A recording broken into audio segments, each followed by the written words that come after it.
존경하는 국민 여러분, 저는 20대 대통령 출마 선언을 위해 이 자리에 섰습니다. 아시다시피 저는 정치에 입문한 지 이제 겨우 1년이 됐습니다. 정치 경력 1년만으로 대통령처럼 중차대한 자리를 책임질 수 있겠냐 우려가 많으실 것으로 생각합니다. 그러나 제가 이곳에 와서 본 정치판에는 정치가 없었습니다. 권력을 유지하기 위한 정치 기술만 있었을 뿐입니다. 기억하시겠지만 얼마 전에 유력한 야당 후보가 부상하자 여당 대표는 뒷조사 파일을 만들고 있다고 당당하게 얘기했습니다. 초등학교 반장 선거에서도 손가락질 받을 만한 일입니다. 아무리 야비하고 창피스런 짓이라도 권력 유지를 위해서라면 다 괜찮다? 이런 것이 현실 정치라면 이런 정치 경험은 없어도 좋지 않겠습니까? 저는 정치가 원래 무엇이어야 하고 지금 무엇을 해결해야 하는지 생각과 비전을 가지고 국민들 속으로 들어가겠습니다. 저희 어머니는 낙동강변의 작은 마을에서 자랐습니다. 1959년 태풍 사라후가 한반도 남단을 강타했을 때 논밭이 모두 쓸려나가면서 저희 어머니의 꿈도 같이 쓸려나갔습니다.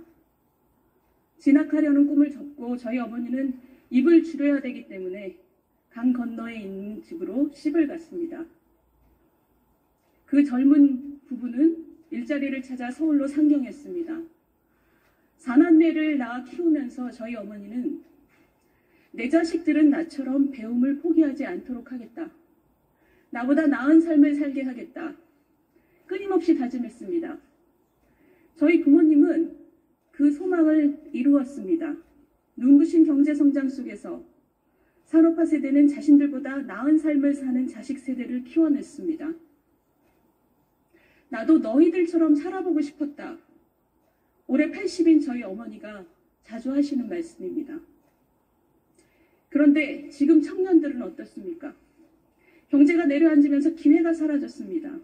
월급을 모아서 내 집을 마련하고 아이들 공부시키고 은퇴를 준비하는 당연했던 삶이 지금은 더 이상 당연하지 않습니다. 뛰어오를 기회가 없으니까 금수저, 흑수저 차이가 따라잡혀지질 않습니다.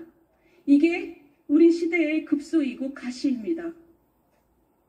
정치란 온 힘을 다해서 시대의 급소를 포착하고 가시를 빼내는 일입니다. 그러나 소위 민주화 세력은 이런 정치는 외면하고 자기들 권력을 유지하려고 국민들을 편갈라 싸움 붙이는 일만 했습니다. 이 사람들은 정치란 게 원래부터 네가 죽어야 내가 산다는 것이라고 끊임없이 호도하면서 불법과 내로남불을 일삼았습니다. 우리나라가 민주화된 지 이미 30년이 넘었습니다. 그런데 지금 와서 우리 국민들이 법치와 민주주의를 갈구하는 것은 정말 웃을 수도 없고 그렇다고 안 웃을 수도 없는 상황입니다. 제대로 된 정치 세력이라면 지금처럼 기술 기반과 산업 지형이 지진처럼 변하는 세상 앞에서 함께 힘을 합칩시다. 이렇게 말을 했어야 합니다. 젊은이들에게 기회를 주기 위해 우리 기득권은 양보하고 개혁합시다. 라고 국민들을 설득했어야 합니다. 지난 20년 동안 신생아 수가 반으로 줄었습니다. 희망이 없는데 어떻게 아이를 낳아 키웁니까? 이 정부 3년 동안 전일제 일자리가 200만 개 날아갔습니다. 기회가 없는데 어떻게 희망이 있겠습니까? 그러면 희망과 일자리를 되살리기 위해서 우리는 무엇을 해야 할까요? 경제학자로서 제가 단언컨대 투자하고 싶고 혁신하기 좋은 경제를 만드는 것 말고 다른 길은 없습니다. 그런데 그것을 하기 위해서는 그게 왜 안 되는지 우리 안을 들여다보고 뭐가 문제인지 굳은 살을 발라내고 그리고 허리띠를 졸라매야 됩니다. 그것을 개혁이라고 부릅니다. 그러나 모든 개혁은 기득권 세력과의 싸움이고 귀족 노조와의 싸움입니다. 그렇기 때문에 어려울 수밖에 없습니다. 그러나 뼈를 깎는 개혁을 말하지 않고 장밋빛 얘기만 하는 것은 정치가 아니라 기만입니다. 문재인 대통령 그리고 문재인 정권은 어떤 개혁도 하지 않았습니다. 노동개혁, 교육개혁, 공공부문개혁 어느 하나 입에 올리고 있지 않습니다. 하다못해 곧 고갈될 것이 뻔한 국민연금도 방치했습니다. 그러면서 자기들 정권 창출을 도운 민노총 비위 맞추느라고 최저임금을 2년에 30%나 올려서 수많은 젊은이들의 일자리를 자동주문 기계로 바꿨습니다. 이 정도면 정부가 아니라 일자리 파괴범입니다. 부동산은 어떻습니까? 아파트에 대한 환상을 버려라. 그러면서 내 집 마련 꿈을 박살냈고 임대차법으로 전세도 씨를 말렸습니다. 이 정부가 근성 있게 한 것이라고는 빚을 내서 돈을 뿌리는 것뿐입니다. 대한민국 정부 수립 후 박근혜 정부까지 지금까지 쌓인 빚이 660조 원입니다. 그런데 그 3분의 2만큼을 문재인 정부에서 새로 쌓았습니다. 일자리를 파괴한 것뿐만 아니라 빚더미까지 청년들한테 안긴 것입니다. 그러니까 이 정부는 자기보다 훨씬 더한 악성의 포퓰리즘에 문을 활짝 열어줬습니다. 지금 여권의 선두주자인 후보는 가난하든 부자든 모두에게 돈을 똑같이 뿌려서 경제를 성장시키겠다 말하고 있습니다. 여러분, 우리나라 경제는 그 규모가 이미 세계 9등입니다. 그런데도 길에는 폐지를 줍는 가난한 노인들이 많습니다. 그것이 우리 국민들 가슴속에 얹혀있는 큰 돌덩이입니다. 그런데 똑같이 돈을 뿌려서 세금주도 성장을 한다고 합니다. 소득주도 성장으로 경제를 말아먹고도 얼마나 국민이 우스웠으면 이런 짓을 반복합니까? 지금은 4차 산업혁명입니다. 어떤 나라가 추락할지, 어떤 나라가 도약할지 아무도 모르는 불확실성의 세계입니다. 우리 스스로를 바꿔야 내일을 바꿀 수 있습니다. 다른 나라에 없는데, 경쟁국에는 없는데 우리나라에만 있는 규제는 다 없앤다. 우리 경제를 꽉 막고 있는 혈맥은 뚫고야 만다. 이런 마음으로 전심전력을 다해서 우리를 쇄신하지 않으면 청년들의 내일이 없습니다. 좋은 일자리가 넘치는 하이텍 제조업, 국민들의 삶을 편리하게 만드는 서비스업, 그리고 도약이 있는 스타트업, 전 세계가 동경하는 문화 콘텐츠, 그리고 그 속에서 국민들이 마음껏 뛰는 그런 희망찬 나라를 만들어야 하지 않겠습니까? 희망이 있어야 선한 영향력이 사회를 퍼져 나갑니다. 내 앞이 보여야 나보다 처지가 못한 사람을 따뜻하게 배려할 수 있습니다. 공정한 룰 속에서 힘껏 뛰어본 뒤에야 100% 내가 잘나서가 아니라 운도 따랐구나. 이것을 깨달을 수 있습니다. 급소를 치료하고 가시를 빼내야 사회가 건강해집니다.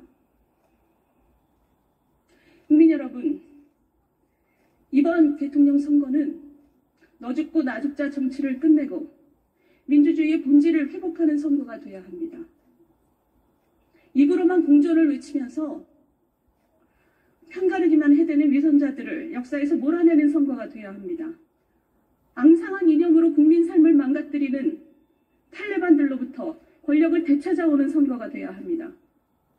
진보의 탈을 쓰고 기득권 노조의 편만 들면서 개혁을 막아서는 그런 수구 세력에게 책임을 묻는 선거가 되어야 됩니다. 권력이 만들어낸, 정치가 만들어낸 지역 갈등, 세대 갈등, 남녀 갈등을 끝내는 화합의 선거가 되어야 됩니다. 저는 비록 그것이 고통스럽더라도 한국 경제의 굳은 살을 베어내고 새로운 기회를 만들어내겠습니다. 꿈꾸면 이룰 수 있고 바라면 원할 수 있는, 바라면 이룰 수 있는 길을 열겠습니다. 도전하고 실패해도 일으켜 세우고 그리고 등을 밀어주는 그런 나라를 만들겠습니다. 청년이 미래를, 희망을 얘기하고 그리고 모든 국민이 오늘보다 나은 내일을 믿는 그런 나라를 만들겠습니다. 다음 세대에게 부담을 넘기지 않는 나라를 만들겠습니다. 그러니 국민 여러분, 여러분 한 사람 한 사람의 목소리를 내주시고 영향력을 모아주십시오. 그러면 제가 여러분과 함께 한 시대를 보내고 새 시대를 열겠습니다. 감사합니다.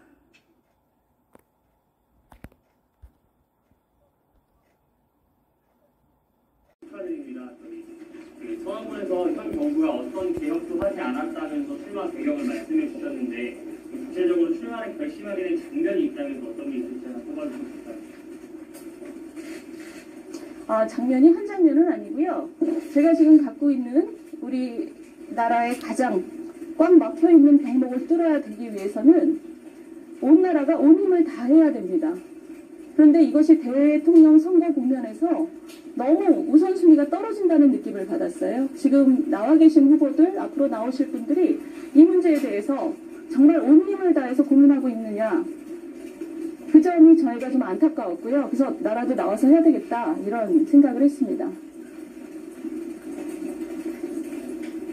오늘 출마선언문에서 말씀하신 거에 대해서는 아무래도 경제 전문가이시니까 경제 부분을 많이 강조하셨습니다. 당내에서 대권 주자 중에 경제 전문가라고 하는 유승민 의원도 전 의원도 계시는데 뭔가 차별점이 있다면 어떤 게 있을까요?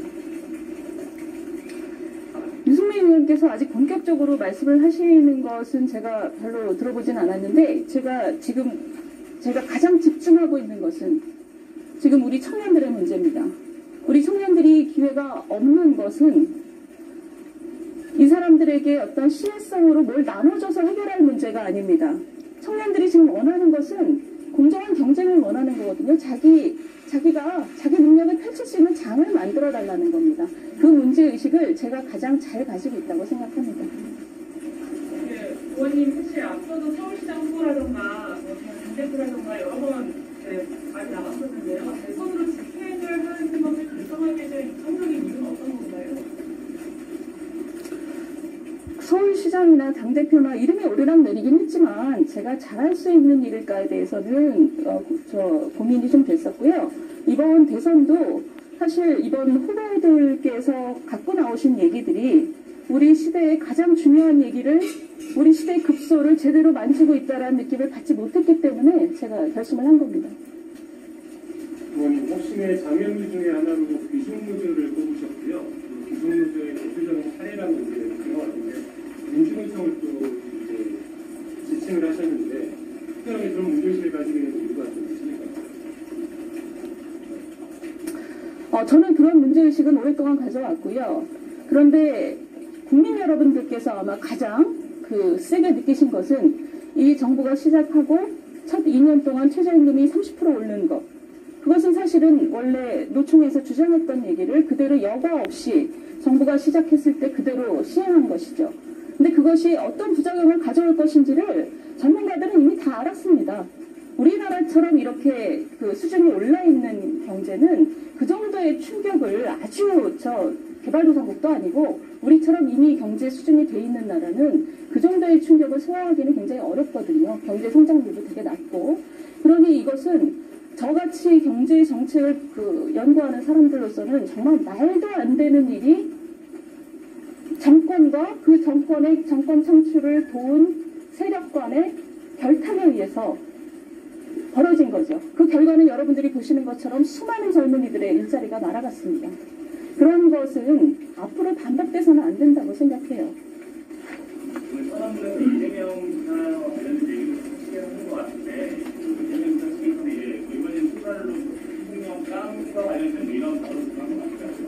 그런 부분에 대해서 이제 의원님 생각이 있습니다. 뭐라고 하셨어요? 깜이 아니라고?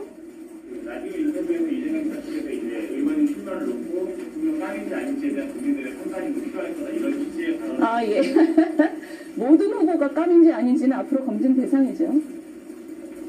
당내에서는 어제 보도되기로는 국민의힘 의원들이 모여있는 정책 카톡방송 김진 의원이 망둥어란 물고기 비용한 이야기를 했다는데 거기에 대해서도 좀 어떻게 보셨나요?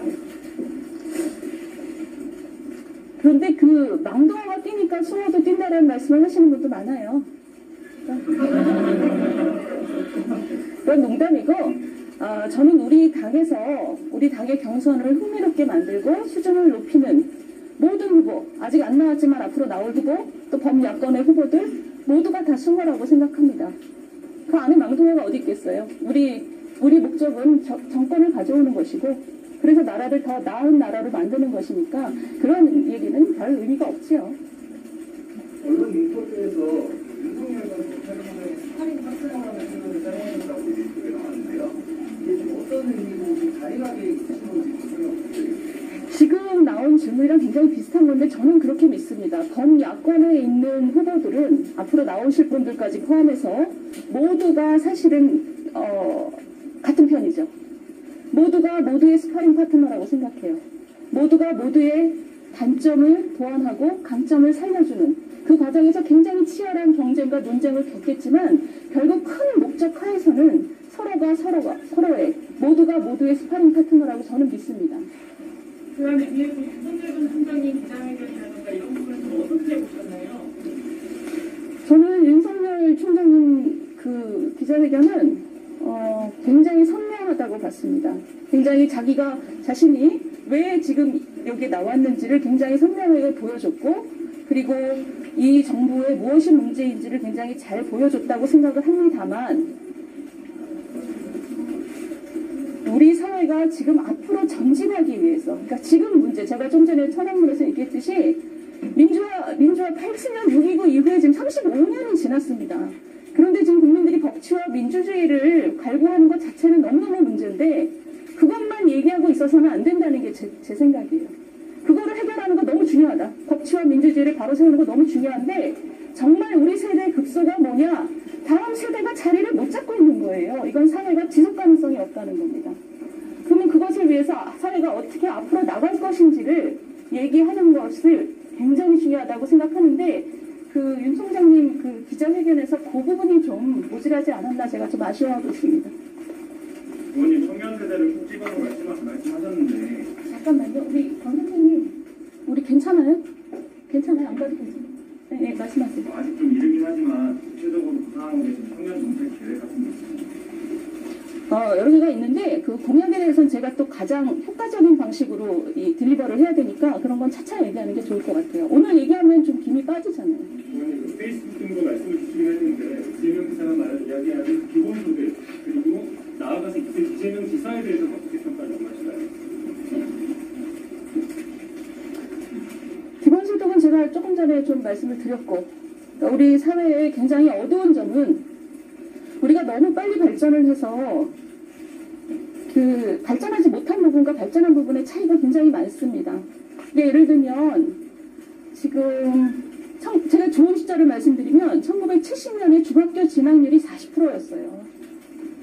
그 숫자가 잘 안 들어오시죠? 지금 60대 초반의 어르신도 아니죠. 굉장히 젊은 분들인데 그 나이 또래는 중학교를 졸업하지 못한 분들이 60%란 뜻입니다.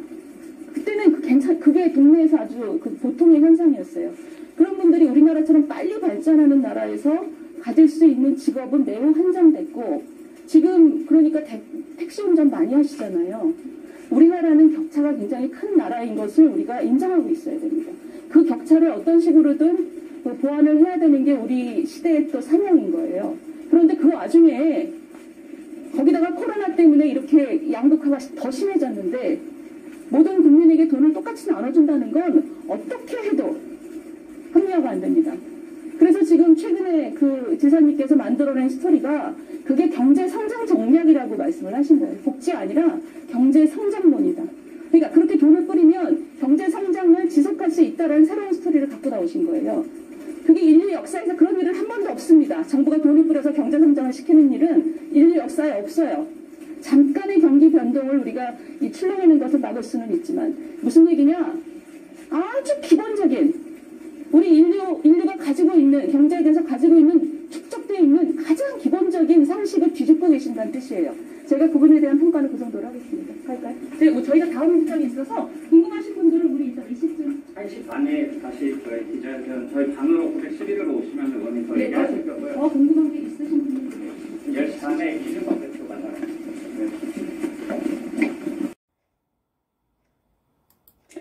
존경하는 박병석 국회의장님, 그리고 동료 선배 의원 여러분, 저는 서초갑 이윤희숙 의원입니다. 저는 이 자리에 오늘 표결된 주택임대차법에 대해서 말씀을 드리려고 나왔습니다. 저는 임차인입니다. 제가 지난 5월 이사했는데 이사하는 순간부터 지금까지 집주인이 2년 있다가 나가라 그러면 어떡하나 하는 걱정을 달고 살고 있습니다. 그런데 오늘 표결된 법안을 보면서 제가 기분이 좋았느냐? 그렇지 않습니다. 저에게 든 생각은 4년 있다가 꼼짝없이 월세로 들어가게 되는구나 하는 생각이었습니다. 이제 더 이상 전세는 없겠구나. 그게 제 고민입니다. 제 개인의 고민입니다. 임대 시장은 매우 복잡해서 임대인과 임차인이 서로 상생하면서 유지될 수밖에 없습니다. 임차인을 편들려고 임대인을 불리하게 하면 임대인으로서는 가격을 올리거나 시장을 나가거나입니다.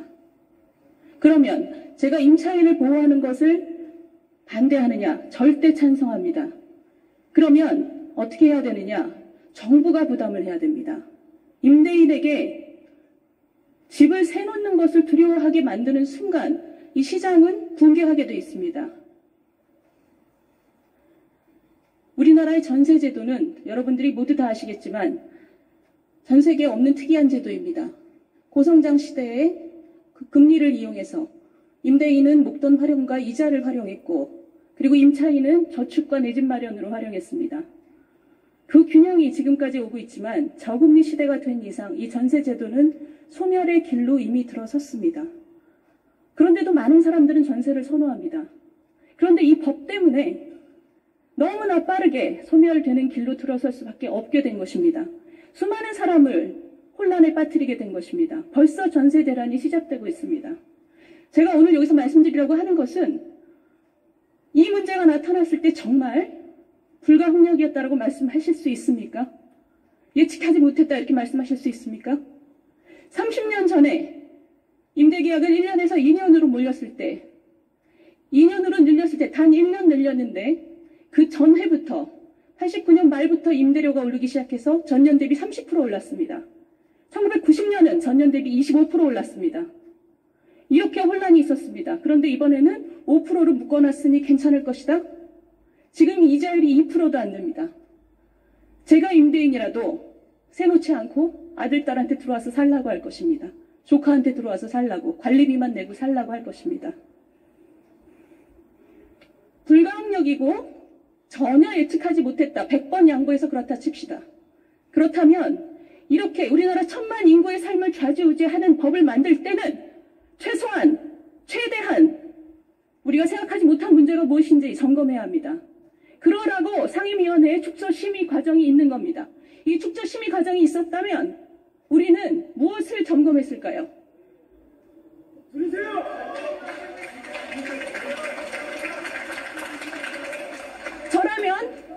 저라면 임대인에게 어떤 인센티브를 줘서 두려워하지 않게 할 것인가?